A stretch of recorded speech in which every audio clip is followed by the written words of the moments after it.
दिल्ली विधानसभा से आम आदमी पार्टी के 21 विधायकों को निलंबित किया गया है। 3 दिन के लिए आपके 21 विधायक निलंबित किए गए हैं। स्पीकर ने आप विधायकों को निलंबित करने की जो कार्रवाई है उसे अंजाम दिया है।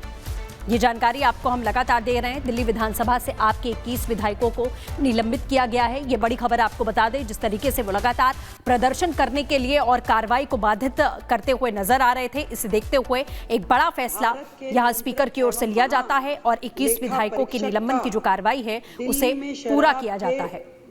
3 तस्वीरें हम आपको दिखा रहे हैं।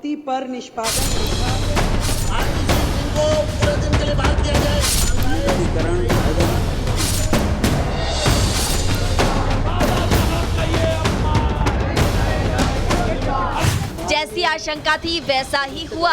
दिल्ली विधानसभा सत्र के दूसरे दिन हंगामा जोरदार हुआ। उपराज्यपाल ने अभिभाषण देना शुरू किया तो आप विधायकों ने नारेबाजी की। स्पीकर को गुस्सा आया, एक एक को उठाकर बाहर निकाल दिया।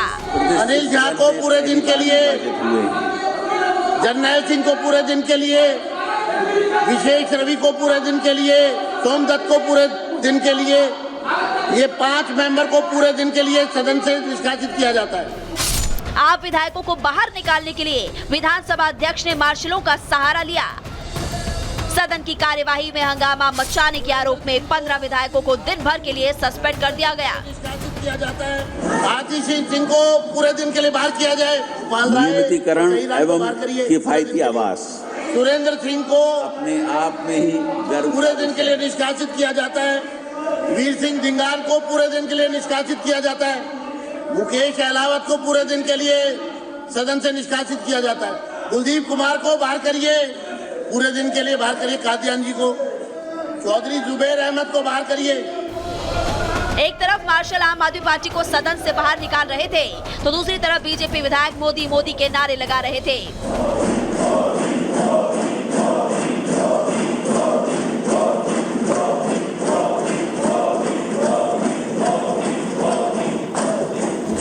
सस्पेंड किए जाने वाले आम आदमी पार्टी के विधायकों में नेता प्रतिपक्ष आतिशी, गोपाल राय, अनिल झा, विशेष रवि, जरनैल सिंह, वीर सिंह धिंगान, मुकेश अहलावत, सुरेंद्र सिंह, चौधरी जुबैर अहमद, सोमदत्त, वीरेंद्र कादियान, इमरान हुसैन का नाम शामिल है।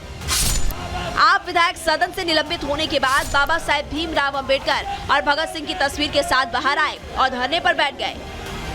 उनका आरोप है कि वो सदन से दोनों की तस्वीर हटाए जाने पर सवाल पूछ रहे थे, जिस पर स्पीकर वीरेंद्र गुप्ता भड़क गए और सभी को बाहर निकाल दिया।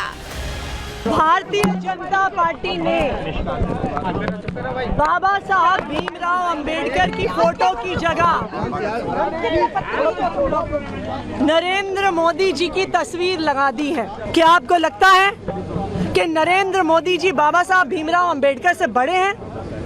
मैं भारतीय जनता पार्टी से ये पूछना चाहती हूँ, आपको इतना अहंकार हो गया है? इसी के खिलाफ आम आदमी पार्टी ने प्रदर्शन किया और हम सदन से लेके सड़क तक इसके खिलाफ प्रदर्शन करते रहेंगे। मतलब तानाशाही की हद देखने को मिल रही है इस सरकार में। पहले तो मुख्यमंत्री कार्यालय से शहीद आजम भगत सिंह जी की, बाबा साहब की फोटो में हटा दी गई। उसके बाद जब पूछा गया तो उसका कोई जवाब नहीं दिया जा रहा। पूछने पर एटलीस्ट इतना तो हमारा अधिकार बनता है, हम भी सदन के सदस्य हैं, कि भाई फोटो में क्यों हटा दी अपना, उसमें आप अपनी बात तो बता दो।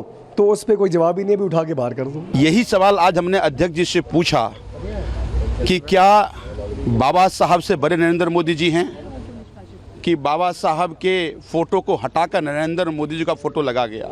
इससे मैं आहत हूँ, पूरा देश आहत है। हमारी ये मांग थी कि बाबा साहब का फोटो फिर वहीं लगा दिया जाए जहां पर लगा हुआ था, लेकिन जो ही हमने ये बात उठाई हमें सदन से बाहर फेंक दिया गया। बीजेपी आरोप लगा रही है कि आम आदमी पार्टी का हंगामा कैग रिपोर्ट पेश होने की बौखलाहट है और यही बौखलाहट हंगामे और नारेबाजी के बाद सामने आ गई।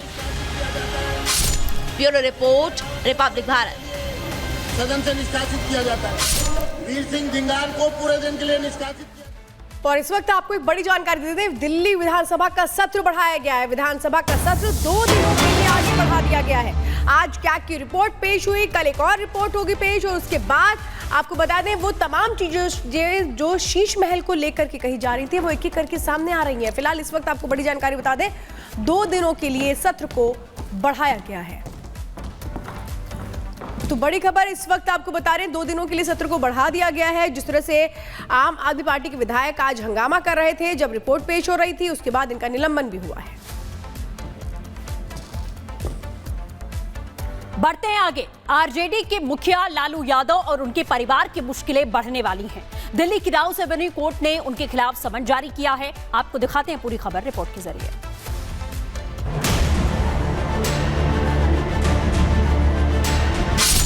जमीन के बदले नौकरी मामले में लालू एंड फैमिली की मुश्किल अब और बढ़ती नजर आ रही है।